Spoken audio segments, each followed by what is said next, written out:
అయితే అది అసత్య ప్రచారాలు చేస్తున్న కొంతమంది యూట్యూబర్స్ పైన నటి హేమ గారు కంప్లైంట్ చేశారు. అందరికీ నమస్కారం అండి. ఈరోజు మీడియా వాళ్ళు థంబ్నెయిల్స్ కంటెంట్ ఒకటి ఉంటుంది, థంబ్నెయిల్స్ ఒకటి పెడుతున్నారు. 3 years బ్యాక్ నా మ్యారేజ్ డే వీడియో ఒకటి బయటకు వచ్చిందనమాట. అంటే మా ఫేస్బుక్ అట్లా అప్పుడు హేమ మ్యారేజ్ డే సెలబ్రేట్ చేసుకుంది తన ఫ్రెండ్స్తో అని చెప్పి అందంగా వేశారు. 3 years బ్యాక్ నేను ఏం పట్టించుకోలేదండి, అయిపోయింది. నా హస్బెండ్తో వచ్చిన వీడియోది. ఇప్పుడు అదే వీడియోని మళ్ళీ తీసి థంబ్నెయిల్స్ పిచ్చిగా రాస్తున్నారు అనమాట అండి. ఆ థంబ్నెయిల్స్ రాయడం వల్ల చాలా మందికి నా హస్బెండ్ తెలిసి ఉండొచ్చు, తెలియకుండా ఉండొచ్చు, నాకు తెలియదు. సో ఇలా థంబ్నెయిల్స్ వేయడం వల్ల అనవసరంగా నా క్యారెక్టర్ బ్యాడ్ అవుతుంది, నా మనోభావాలు దెబ్బతింటున్నాయండి. దానికోసం కాకుండా ఈవేళ కోట శ్రీనివాసరావు గారిని చనిపోయారు అని చెప్పేసి అదే వెబ్ మీడియాస్ వెబ్సైట్స్ వేస్తున్నారనమాట అండి.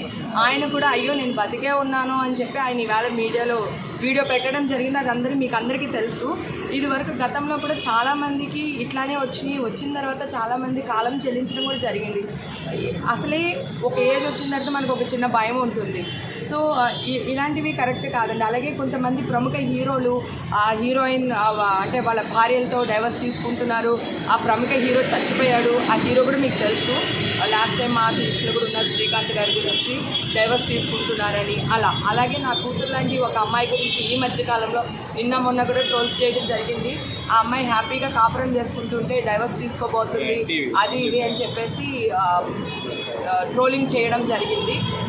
తర్వాత నా కో ఆర్టిస్టులు మగాళ్ళు అవనివ్వండి, లేడీస్ అవనివ్వండి, వీళ్ళు ఫలానా చోటుకి వెళ్ళారు, అక్కడ చూడండి ఎలా రెచ్చిపోయారో. అక్కడ కంటెంట్ వేరే ఉంటుందండి, వీళ్ళు థంబ్నెయిల్ వేరే ఉంటుంది. చాలామంది థంబ్నెయిల్స్ మాత్రమే చూస్తారు, లోపలికి వెళ్ళి కంటెంట్ చూడరు. దానివల్ల మా ఫ్యామిలీస్కి చాలా డ్యామేజ్ జరుగుతుంది. సో దానివల్లే నేను ఇవాళ సైబర్ క్రైమ్కి వచ్చి ప్రసాద్ సార్కి, ఏసీపీ సార్కి నేను కంప్లైంట్ ఇవ్వడం జరిగింది. కంప్లైంటే కాదు, 2 రోజులు చూసి దీని ఎఫ్ఐఆర్ కూడా ఫైల్ చేయడానికి నేను రెడీగా ఉన్నానండి. నేను కోర్టుకి ఎన్నిసార్లు అయినా వస్తానని చెప్పాను. గతంలో కూడా మాఫియా వీడియోస్ మీద నేను ఫైట్ చేశాను. ఇప్పుడు మాఫియా వీడియోస్ బాగా తగ్గి చాలామంది ఏమనుకుంటున్నారంటే వీళ్ళు మేము దొరకము, ఎక్కడో ఉన్నాను కూడా. ఇప్పుడు నేను పొగ పెట్టా, ఓకేనా? ఎక్కడ ఏ బొక్కల్లో మీరున్నా అందరూ బయటకు వస్తారు. ఇదివరకు కూడా మాఫింగ్ వీడియోస్ చేసిన వాడు యూఎస్లో ఉండేవాడు. యూఎస్ నుంచి దుబాయ్ పారిపోయాడు. దుబాయ్ నుంచి మనకి పట్టుకొచ్చారు, కోర్టులో వాడిని సబ్మిట్ చేశారు. ఇదివరకు కూడా జరిగింది వెబ్ మీడియా మీదే నేను ఫైట్ చేశాను. ఇప్పుడు కూడా వెబ్ మీడియా మీదే ఫైట్ చేస్తాను.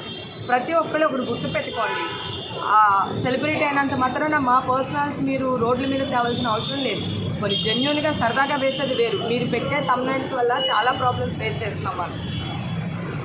దానికోసమే నేను ఈరోజు వచ్చి కంప్లైంట్ ఇవ్వడం జరిగింది.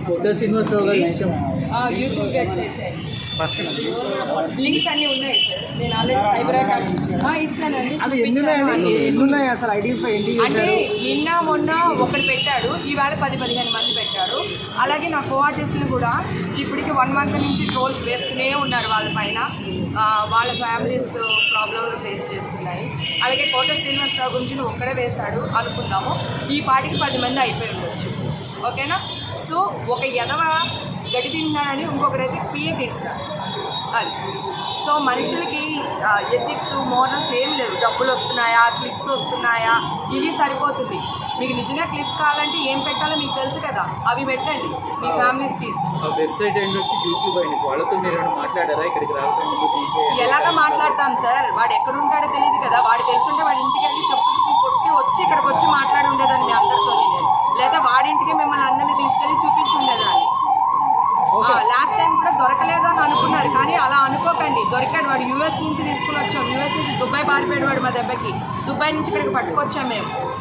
ఇంకొకసారి నా గురించి కానీ, నా ఫ్యామిలీ గురించి కానీ, నా పర్సనల్ గురించి కానీ రాసేటప్పుడు ప్రతి ఒక్కడు ఒక ఆలోచించి హే అని రాసే ముందరే ఆలోచించమని మళ్ళీ రిక్వెస్ట్ చేస్తున్నారు.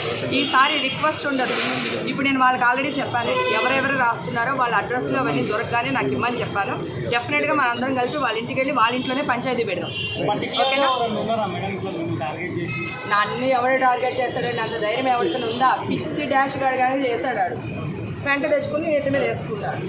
సో ఎందుకు? నేను ఏదున్నా ఓపెన్ బుక్, ఓకేనా? నా గురించి మీరు ఏది రాసినా ఎక్కడ రాసినా నేను చిల్ అవుతున్నాను బై. నేను ఎక్కడికైనా వెళ్తున్నాను బై అని చెప్పే టైపే కానీ దాచుకునే టైప్ కాదు. కానీ నా ఫ్యామిలీని రోడ్డు మీద వేయడానికి ఏదైనా సరే వచ్చాడో వాడి ఎండ్ చూసేదాకా నేను నిద్రపోను. ఏం చేసుకుంటాను చేసుకోండి, ధైర్యంగా ఒక్కదానే వచ్చాను. రేపు కూడా ఒక్కదానే వస్తాను ఎక్కడికైనా సరే. Thank you so much. Thank you. Sorry మిమ్మల్ని అందరినీ వెయిట్ చేయించాను. అంటే